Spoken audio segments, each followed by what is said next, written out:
Austin Robinson, Western Region. Question about the referral program. I know you mentioned 50, 100, 150. What does that look like in scale? Like, how do you, give it out? I was pretty vague on that. I'm glad you asked that. So if everybody didn't hear the question, I just want to repeat it because that's a really good question. How do I categorize the $50, $100, $150 referral credit based on what they buy? I promote the 50 up front. I don't say the 100 or the 150. I use that at my discretion. Example number one, they send a referral, they buy a 5-piece, I'm gonna give them a $50 referral credit. Realtor in Little Rock, Arkansas refers me a financial guy, and she goes, I gave one of those engraved trimmers because they bought a house in my neighborhood and now they're my neighbors and he's great, but he works with so-and-so financial services and he's loving the gift and he wants to talk to you about the gifts. The guy bought 100 Santoku trimmers the year that I sold $1 million. That was a nice 8K order in December to move the needle to help me sell $1 million. He didn't know I was going after $1 million. He was a referral. So then I called Kathy back and I said, hey, Kathy, you referred so-and-so. I normally do a $50 referral credit, but I'm actually going to give you a $100 referral credit because he ordered a bunch of gifts, more than you usually order. Kathy never even asked how many he ordered. Kathy doesn't care. But Kathy loved that I loved on her, and I used the 100 just at my discretion. That guy, on my birthday last year, Scott called back. I was running a realtor business gift sale, and Friday, my birthday, was the last day of the sale. I'm putting makeup on, about to go eat sushi, and I get a phone call. I see him calling. I answer immediately while I'm putting my makeup on. He orders 50 4-piece steak knife sets. And I'm like, that's a solid order. Love this. This is great. Another 15K order or whatever it was, I forget. And I thanked him for it. And then what did I do the very next day? I called Kathy. I said, hey, he ordered again. Now, Kathy's already referred him. I don't really owe Kathy anything else. But I said, hey, by the way, he ordered another order. It was even bigger this time. So I'm going to give you a $150 referral credit. And then I did the same thing I said earlier where I collect Kathy's payment. The 150 didn't cover what she wanted. She wanted a hearty slicer. So I collected her $30 difference and some change, and then I ordered the hearty slicer at a third, and I was maybe out of pocket $20. That's how I do my referral program. I don't lose a lot of money from it. But I get extra CPO, Kathy feels loved on, and I really just standard do the 50. And then I use the 100 and the 150 as discretion. Thanks, Chelsea. Do we need to pay him up here for Q&A as well?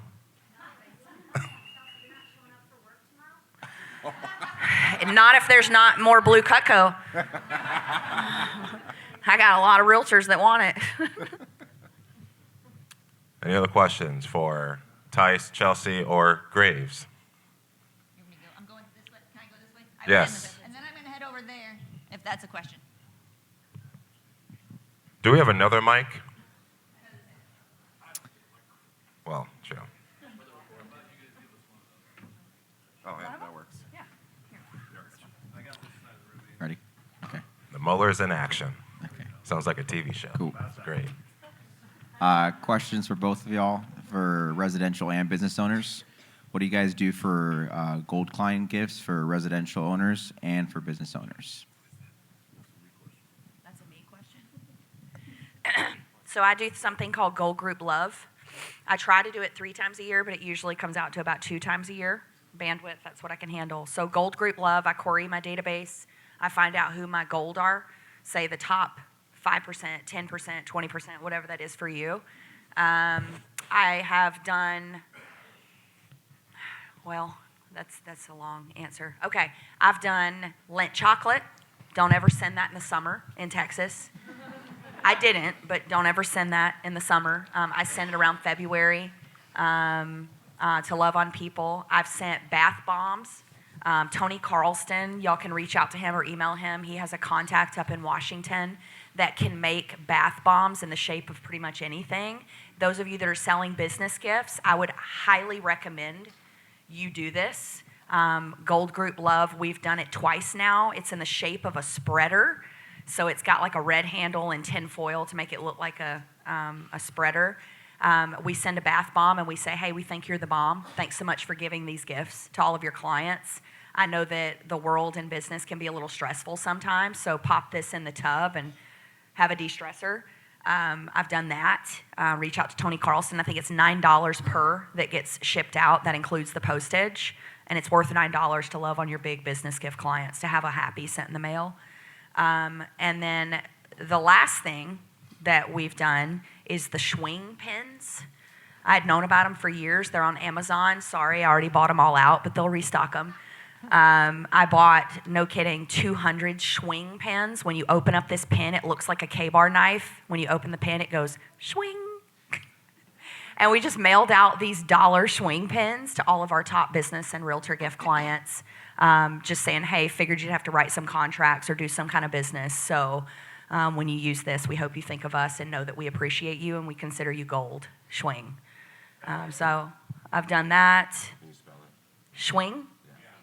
SCHWING. There were swing pins, and they look like a knife. That is correct. Yeah. I've got so many gold group campaigns I've done. You don't have to spend a lot of money to mail love out to your clients. It could be as easy as a text that has nothing associated with it but love on your people. In January, we sent a text this January that literally just said, Happy New Year, Bob. I hope last year was everything you wanted it to be. And I hope that this year is everything that you hope. What can I be doing to serve you? Question mark. The focus was, what can I be doing to serve you?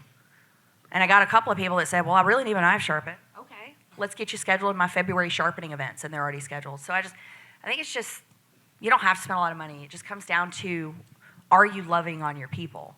What does that look like for you? Thanks, Jess.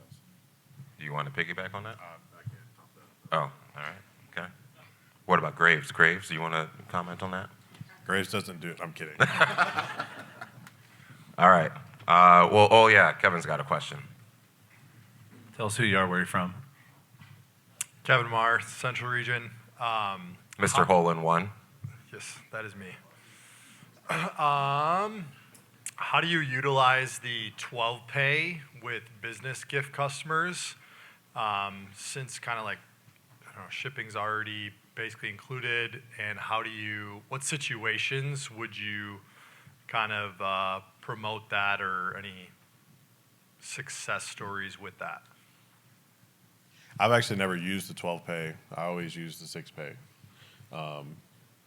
Not that you shouldn't use it. I just have never had to use it or promoted it or anything like that. Everybody I've ever sold to is either paid in full, or the 6 months has been enough for them to get their order spread out. So maybe Chelsea would be better for that. I have veered away from 12 pays because I like instant gratification for my customers, as well as I like money immediately. So I don't love the 12 pay. That's just me. It is an option, and if you love it, great. So I can't really speak testament to that, just like Philip. What I've moved a lot of my customers to, though, is we have more and more drop ship customers now. So if they like the automation of having more gifts in stock and we kind of take that off their plate, we have a lot more people on our drop ship spreadsheets now. All drop ship is, you cannot do this, I don't think, you can't do this with corporate because they don't have a way to keep the inventory in stock. If you use Tony Carlson, shameless plug for him, love the guy. He sent me a cat meme yesterday, love those. I send all of my gifts to Tony, and the reason I do that is because he has a wonderful drop ship program where I can take care of my business gift clients and make sure we're actively sending their gifts out. Because the last thing I want to hear is me to call back a year later for a business gift customer and say, hey, how'd the gifts go? And they go, yeah, I still have a whole box of them here and I haven't given them out. I would rather take that off their plate and run a full service concierge for their gifting. Let's ship it to Tony. We have a place for you. We have a shelf with your name on it, and we drop ship everything for you. And then straight up, before the price increase, I called Ann, who I got introduced to because she's a huge John Ruhlin fan. She's been to all of his conferences and seen him speak. I got introduced to Ann. Anne was literally in Thailand yesterday. We're going to grandfather her in on the past pricing because of the time difference, but Anne reordered 20 gifts to restock her stage 1. We have 10 stages on a build-a-set program for Anne. And I said, Anne, 2 weeks ago, Anne and Maddie, that's her assistant, Maddie, I noticed that stage 1, you're down to 2 gifts left, and you just submitted an order for these 2 gifts to go to Japan and to go to Germany. She has clients all over the world. And I said, you're down to no gifts. So we need to reorder before the prices go up. So to have more people on drop ship versus 12 pays, I think is more powerful because it puts you in the driver's seat. It puts you in control of your clients, and spreadsheets keep you organized. I'm able to call in and say, hey, you're out. We need to go ahead and get you more of stage 1, not, hey, do you want to reorder? It's like, hey, you're out. We need to go ahead and stock up stage 1, and you might as well throw in a couple of stage 2. And then Ann just takes my word for it and goes, well, okay, let's do 20. I love that. So I don't love the 12 pay. I like drop ship. I'm going to add something really quick, just because if you are doing 12 pay, if you don't have a way of organizing it, I'm going to tell you what most people are doing that I'm aware of in the CRM. And we do the same thing with post-dated orders. So we have a particular file that those orders go into, whether it's 10 pay or 12 pay or post-dated. But then there's a task set on that person's contact page in the CRM that says on what date that order is supposed to be processed, whether that's a 12-pay order or a post-dated order, so that when that task comes up, it tells us to go grab that order and process it. That's the only way we have found to be super easy, like it's efficient, it's easy, nothing ever gets lost or overlooked. Just have a place they all go, set a task in the CRM that reminds you to process it so that that's getting done. That's the only thing I'm going to say about that. Yeah, I'd also encourage you to, if you weren't at the CGP Summit, to go watch the message that Rod Neuenschwander gave, where he unpacked the project management process that the giftology group uses to track all of their orders and sort of where they're at in process and all that sort of stuff. He literally kind of pulled the curtain back, and I'm pretty sure he's going to go deeper in the future, but it gives you an idea of how important it is when you're doing something like dropship or personalized engraving and different things like that to stay very organized with everything, right? And they show you, like, here's what we do at Giftology to manage millions of dollars worth of customer orders and stuff like that, because it gets complicated pretty quick when you start scaling up. Yeah, that was the best message at the summit, I think. It was awesome. For sure. Yeah, and I'm sure it'll be on Vector Connector wherever Dave puts those. So, next question. Next question. Hey, Alec Lyndike with the Southwest region. So if you have a business gift client that orders every year, does like a build-a-set program, they decide to stop 1 year for whatever reason, how do you ensure that they come back to gifting the following year? Don't demonize them for not ordering 1 year. It's always a positive experience no matter what. And sometimes they're even expecting you to be upset about it, and you can be. Just don't show it outwardly. Love on them, and I've had people that have done that before, and I'm like, hey, sometimes people switch up, no big deal. If you don't mind me asking, what are you guys kind of planning on doing this year? And even if it's not cut, maybe I can give you some pointers I've heard around the industry, and maybe you can be still a resource even though they're not spending money with you. And then you go from just being like the sales guy to your consultant kind of, and then say, hey, yeah, and just so you know, and by the way, like when they do that, and you figure out what they're giving, you can just ask them more questions like, hey, and what are you excited about with that? And what do you think that's going to do for your business and all that? And then maybe if they haven't ordered it yet, say, hey, I know, you've ordered knives in the past, and it's been like the build-a-set, and you may just be aware of like our kitchen knife program. But we actually have over 200 products, and we have a lot of different categories. And most of my clients don't do the kitchen knives every year because we can switch up and do this, this, and this. And then based on what they said they wanted to switch to or the reason they wanted to switch, you can pivot and pitch another program for them or category of product for that year or the next year, whenever that is, and say, hey, if you decide, that you do want to go with this other thing for this year, totally fine. Like, I'll work with you when you're ready. But I'm happy, even if you just have questions about whatever the gifting is, I'm happy to help you regardless. And we'll just circle back next year, and we can talk about what else we have and at least throw my hat in the ring again. Does that sound good? Just something to that effect.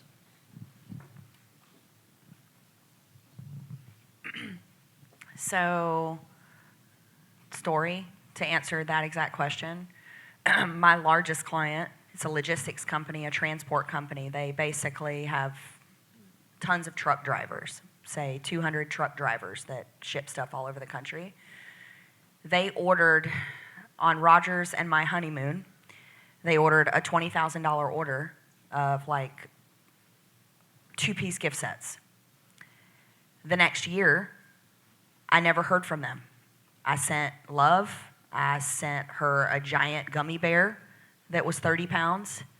Said, here's a bear hug. I never heard back from Monica. You know, I say, give this to the CPO or the CEO if you don't have a sweet tooth. But it was a giant gummy bear. Got it on Amazon. Send that to all your friends, kids. Your friends will love you. And they didn't order. And then I heard from them in January, and they said, yeah, we decided to skip a year with Cutco because that was just really expensive last year. So they were giving Cutco to all their truck drivers, right? She called me, I called her in January. I got her on the phone because she's hard to get. And she told me why, because it was really expensive. And she goes, but the one negative is because we didn't do the Cutco, everybody came to our holiday banquet with their wives and the truck drivers and all the families, and they were pissed because we gave them Omaha steaks. And they were like, we thought we were getting another knife. So we definitely need to put something together for this year. Now we're on a system because I did what Philip did. I didn't bully them. Why didn't you give our gifts? I just honored them and affirmed them, and I said, hey, listen, no problem. I said, why don't we create a program where we do biannually? Every other year, you implement Cutco into your gifting strategy to love on these truck drivers. We've had 3 orders now in the last 6 years, and then this year is this is the year that they should order again. We skipped this last year. I would have sold more last year if I had another 30, 40K order from them, but I'm not worried about it. I didn't even reach out. I said, I know we're skipping this year. So it's just like making sure that you're that resource that loves on them, that honors them, understands that, hey, we're not going to have you do this every year because it doesn't make sense for you, but we're still going to keep Cutco as a supplementation in your gifting program. Honor them. Find out what the real objection is. Maybe they didn't get the response that they wanted because they don't know how to hand over Cutco. You do.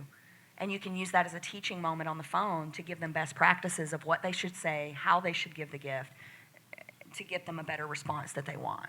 Does that make sense?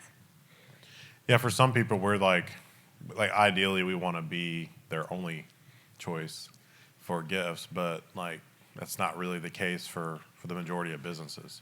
For a lot of companies, we're a vendor, and they have a lot of vendors, and we're a resource where they can order gifts from. And I've got some clients that, like, we just have the understanding that I'm a vendor with them, and they have 5 or 6, vendors, contacts that do different things, and we all compete with each other every year. But I make sure that I love on them as a vendor, just like we teach our clients to love on your top clients, and make sure you're top of mind, make sure they have what they need to make it as simple and easy as possible to text, call, email you, or get a quick quote if there's something that they want. And, I've found that there's no way there's no way for, like, I'm thinking of a specific client, for me to lock down 100% of their orders for their gifting. It's just not going to happen. But I just make sure that they know I'm there. It's never a bad thing if they go with somebody else, but it's always a home run if they go with me, and I try to make things as easy as possible so that they have the best experience with me moving forward. I have a quick question because I'm the MC. I can ask as many questions as I want. Just a simple question for you, Chelsea. Do you, you talked about how with your sales and all the calls that you make, do you personally make every single call? Do you personally respond and get back to every single email and text, or do you delegate some of that stuff out? I don't delegate any of it because I said earlier, my favorite part about what I do, what humanizes my business, is the relationships. And I don't want to delegate the phone call or the text or the work to someone else on my team. What I'm very strategic about is when I run the sale so that I have the time in my schedule to do all of the follow-up. I don't ever run a sale or send out communication that's going to create and elicit a response that I'm not going to have time to sit down and do the follow-up on. For example, the blue shears. I would never send that blue shears text with the promotion and the picture of the blue shears while I'm at a base for a week. Because then I'm on my computer not looking up at the people I need to be serving in front of me. I'm constantly on the phone trying to handle people that want 3 or 20, right? So I do all of it, is the quick answer. But the longer answer is I strategically do it when I have the time to do the follow-up.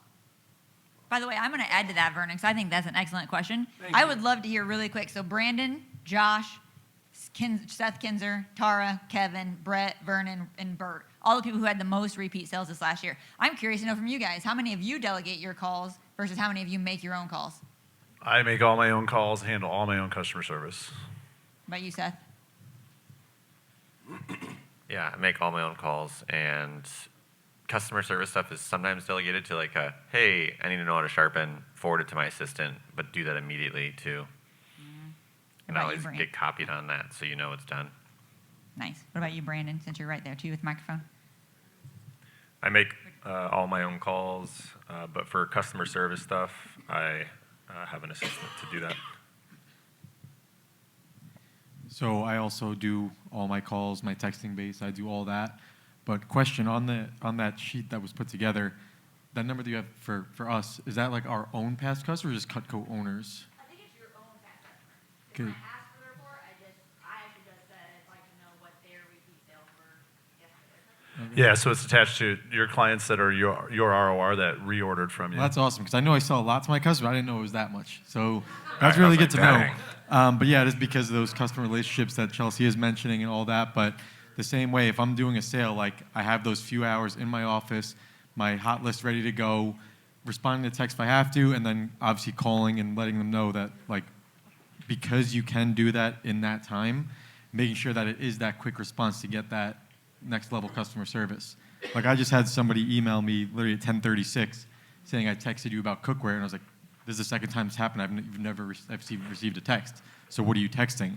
Emailed them back saying, hey, I can't call you right now. I'm in Dallas, but I'll give you and Georgiana a call tomorrow to talk about those pots and pans, stuff like that. So just making sure that you are that next level customer service.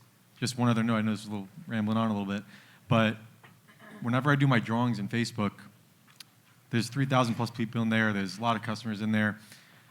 And anytime somebody wins, 99% of the time, I could call out their name, probably their spouse, where I met them, and what they have. And then people have mentioned that in the comments, like, how do you know all this? So obviously, if I'm looking at somebody in an event, yeah, I might not recognize their face, but if I ask for their last name, and I give them their first name. So those are the type of customer relationships that you want to build, and then that's what will help you get all that repeat business. Yeah, we actually had this conversation a little bit last night. It's, again, you're the face of your business. So I make all my own calls.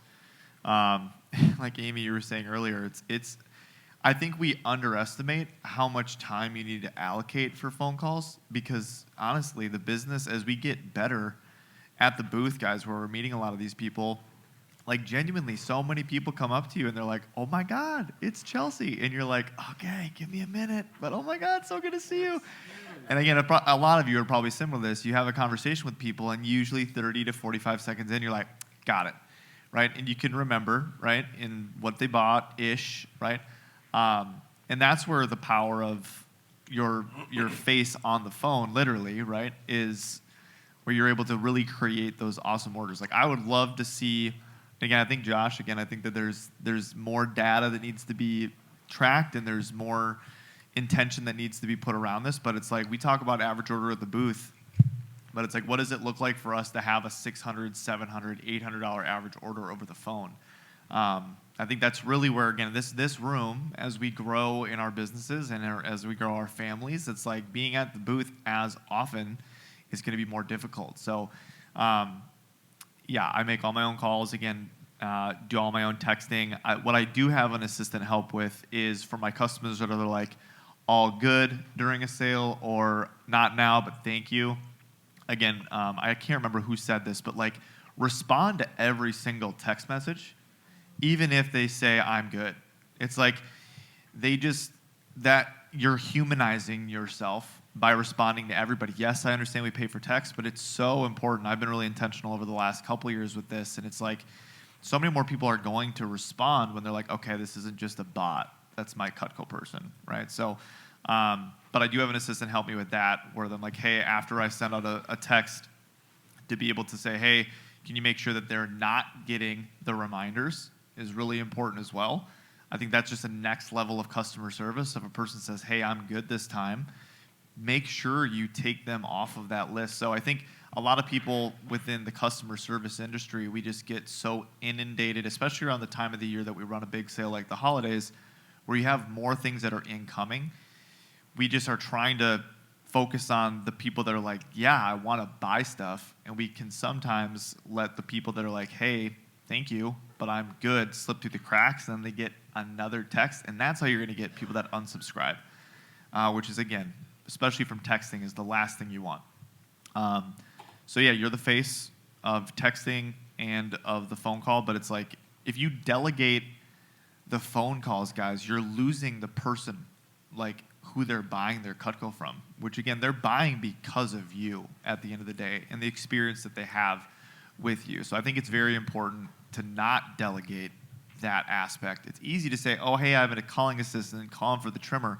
But we know how many times we talk to a person and we're selling them the trimmer, and then we upserve them into a 5-piece because we're good at our jobs. So I think it's important that you are still making the phone calls with that. So.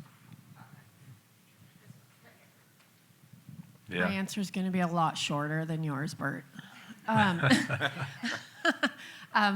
actually do have a calling assistant. She's been with me for 6 years, but she calls and sets my service appointments, but she does organically get me orders. She has gotten me 3 since I've been here, so I'm not going to complain. But I do probably, so I'll say 95% of my calls are my own. And she does help me with holiday calls and things like that because I am only one person. So, and I want people to be served, and I don't want to miss anybody during holidays. So, yes. Yeah. Back to, who had the original question about this? Like, do you make your own calls? Oh, it was Vernon? Oh, hey, buddy. And Josh, did you answer too? You said already. Yeah. Did I skip they anybody said else? something that made me truly think. There is a time where I delegate some communication to Michelle, my assistant. But that is only if I'm like running a sale and I know that that sale went out in increments, 500 people per day, because we send them out in micro lists so that it's manageable, right? We break the massive list up into manageable micro lists. Say we'll send the sale over the course of 2 weeks and we send it shortly. That way we can manage it faster, because I think it was Curtis. During the year of the pandemic, I sent the check-in text in April when the world shut down after we all got COVID. And I remember Curtis, I'm going to just use you as an example. He called me and goes, what the flip? I just sent that text. I copied yours and I sent it to 17,000 people and I have 8,000 responses. And I went, well, bro, you're not supposed to send all 17,000 at the same exact moment. He goes, I can't even get to all of this. This is absurd. And it was just a check-in to text to tell people, hey, I'm thinking of you. I hope you're doing well. I hope you're being safe. Just know that I'm here for you if you need anything. That was it. And I said, lesson learned, Curtis. Don't ever send a text all at once to 17,000 people. So now Curtis sends micro lists. So I just think if you're nervous about the influx, you should do that. So golden nugget is to break your text. Email is one thing, but text, break it up. Make it manageable. Send micro lists. Poor Curtis had 8,000 people respond and your life is in shambles. So sorry. We got a question over here with Brandon. Well, I just wanted to piggyback off the initial question and off of what Bert shared, just in regards to encouragement to make the calls yourself. Because even I sometimes get into the headspace of like, even if you make the first call, it's like the discipline to make the second round of calls and then the third round of calls, and we get busy and doing other things. So you can obviously delegate it, and someone else could do it. But the reality is they're not going to sell as much as if you were to make the call yourself. And so one thing I did to kind of trick my mind into just being more disciplined in making multiple rounds of calls is I tracked how much time I was on the phone with each customer and the amount of CPO that it created. So I broke it down to the actual CPO per minute. So if I was on the phone with the customer for like 8 minutes, sold $300, I'd put, I would track all of that. So 8 minutes here, 10 minutes here, 30 minutes here, 2 minutes here. And then I tracked that for the entire holiday campaign. And it broke down to about 50 CPO per minute. And so, I'm making $25 per minute on the phone. And so it helped remind me that even if someone's like, hey, I want a cutting board or a table knife, call them the second and third time, because you never know if that's going to create a larger order. And if you do the math on making $12 on a cutting board, but it took you 3 minutes to write up the order, it's still really good. And it just, again, it's kind of like tricking your mind into having the discipline to make those calls. Yeah, I can second that too. I track my stats pretty closely, and I'm consistently averaging about $1,000 an hour in CPO sales, so $500 an hour in income, sitting at my desk, making phone calls, following up with my clients. So it is something that, and I took it back over in COVID. Like, I had a calling assistant for about 5 years who was helping me handle orders and stuff like that during busy times and stuff like that, like the trickle and stuff like that when I was out at the booth, those sorts of things. And just when I took it back over during COVID, because it was the only thing I had to do, I uncovered a lot of things that she just didn't do as well as I would have done, right? And that was the big thing I noticed. The opportunity cost that came from that over the course of that 5 years, like, I can see the difference right now. And I'm having conversations with the customers. They're like, hey, I loved so-and-so, but, I just really love you most. And I'm like, I really appreciate I'm getting to talk to you. And so I listen to the customers and what their feedback is. And when their feedback is, I appreciate that it's you, that tells me, okay, that is the most important thing for me to be hanging on to right now. And it's been a big reason that I've seen a significant increase in sales, annual sales, since COVID. It's given me a lot more confidence that, cool, I have a big enough book of business now that I can spend less time on the road and more time, at my desk. And just like Chelsea, she's been an inspiration of, she spends a lot of time at her desk just calling customers and following up with customers and just taking care of reorders and taking care of service and all that sort of stuff. And it's clearly paying dividends.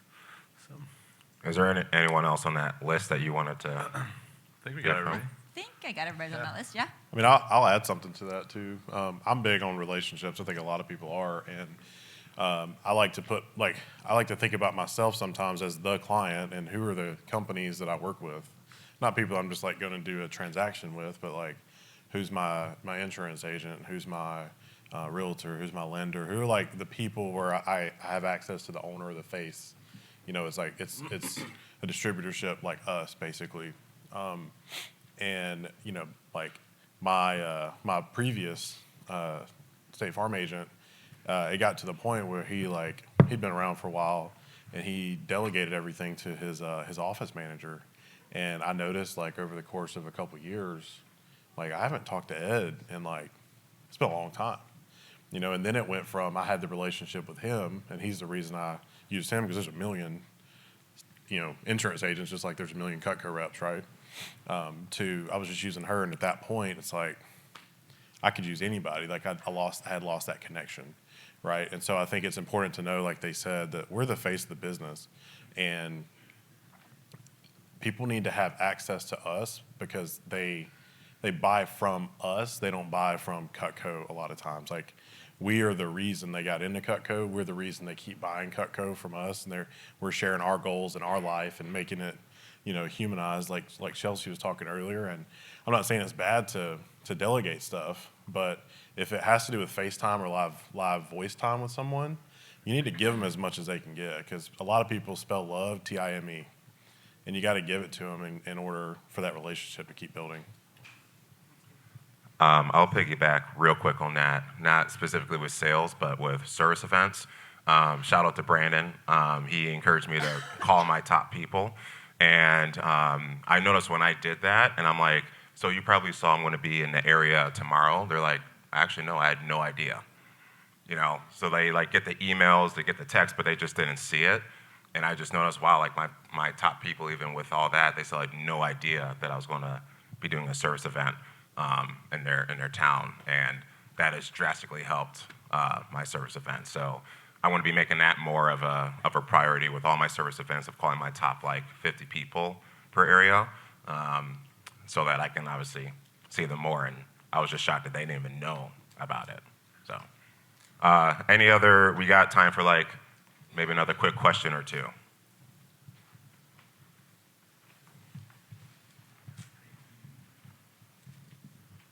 So much knowledge in this room. I'm like, we need to Ransom share. Jones. Josh Gort, aka Ransom Jones. So, I was curious with big orders.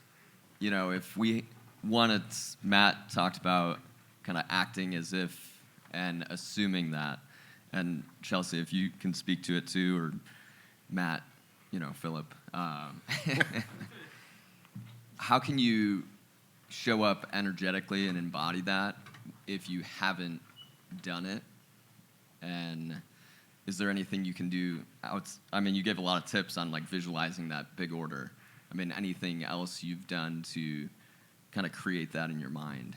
Yeah, there's like everything we've ever done, there was a time where we had never done it. And so I find a lot of confidence, not just in Cutco, but in my entire life, of looking at the people around me and using their experiences to build my confidence, right?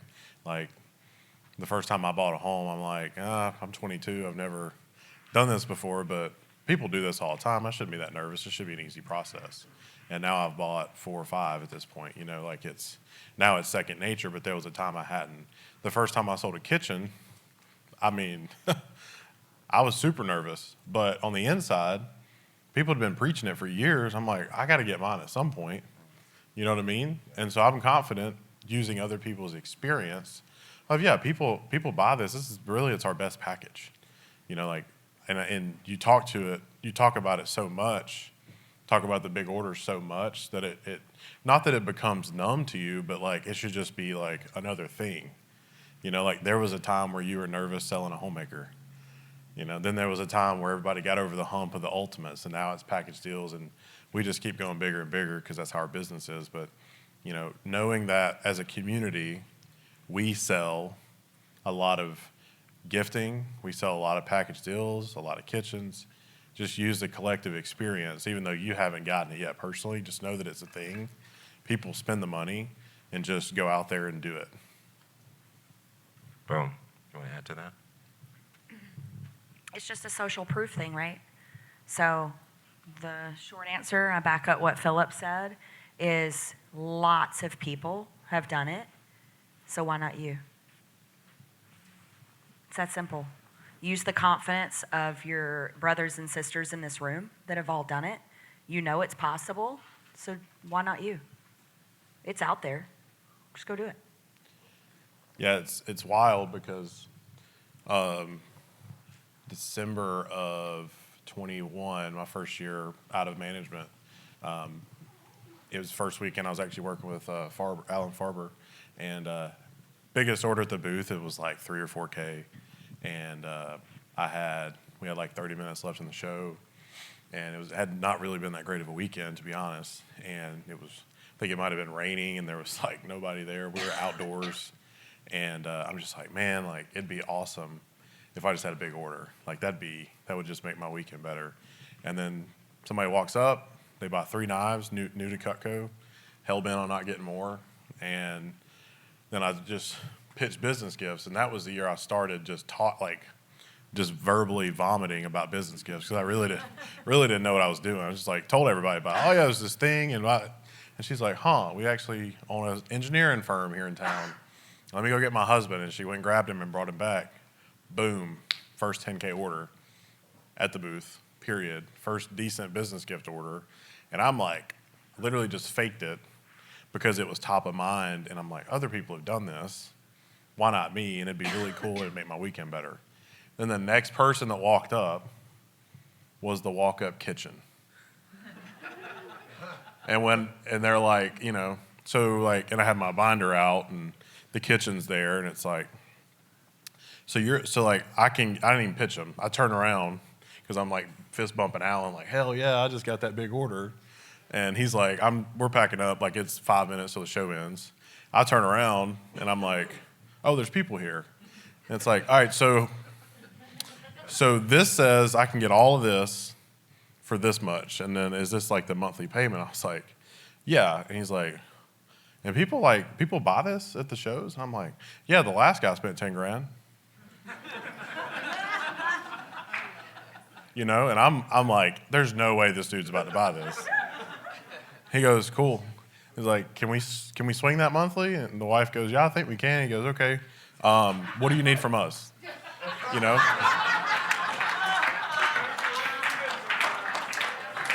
Right? That's the Tice effect. And it's like, because I was literally thinking about it, and I faked the confidence, and I'm like, big order, big order, big order, and boom, 20K in the last like 30 minutes of the show was bonkers on back-to-back orders, you know? And so that wouldn't have happened, and I had never done that before until that point. But then it happened, and then after that, I'm like, oh, dude, anything's possible. And I'm sharing this story because it can literally happen to anyone in this room. Your biggest order of your career can happen at literally any time, but it's not going to happen if you don't think about it, if you're not envisioning it. And I'm not like a big rah-rah guy, like, you know, think about and the mindset stuff. Like, I'm a big, like, just go out and do it. But there is an aspect to me where I'm like, where my focus goes, my energy flows. And if you focus on something, it's gonna happen. Like, it has to. The dam has to break at some point. And ideally, it breaks over and over again, and you have your biggest orders, because the first one was my biggest order of my career at the booth. And then the very next customer was also my biggest order of my career, broke it back to back, because I was thinking about that, and I was hoping for the big order. I know we have 30 seconds, so that was amazing. And that's, I think, testament to everyone. That was a great question, too. So I'm going to name drop Jason Jeffrey. It was at a NET meeting about 4 or 5 years ago, and it was my one nugget takeaway from that entire NET meeting was something that Jason Jeffrey said. And it challenged me, and it encouraged me to go get mine, right? You come to an event like this, and it's overwhelming, all of your notes, all of these things you want to apply. You may walk out of here with tons of knowledge. You may walk out of here and implement none of it, but I just want to finish on this quote because it changed my business. My business has never been the same. And he said to everyone at that NET meeting, what if your best isn't even recognizable yet? And that was my 2 back-to-back years where I sold 725 and 726, and I thought that I had eclipsed. This is me. I'm the 700K a year rep. I literally sold $1,000 more than the year before. And I was thinking to myself, okay, this is cool. I could sell 700 consistently and be happy. But he said, what if your best isn't even recognizable yet? And I think that's testament to everyone in this room. Take that for what you want. What does that even look like? Go get yours. Thanks for sharing. Roll Tide. One thing from Jason that made sense, so that's great. Okay, so we are going to... Oh, you guys heard that? Sorry. This might be my last time. I want to come to work again tomorrow, okay? All right, we're going to meet in a stairwell for the picture. Go to the stairwell. Give it up for Tice, Graves, Chelsea, Amy, Josh. You're a wonderful MC. Thanks for being here. Let's go to the stairwell, get that picture.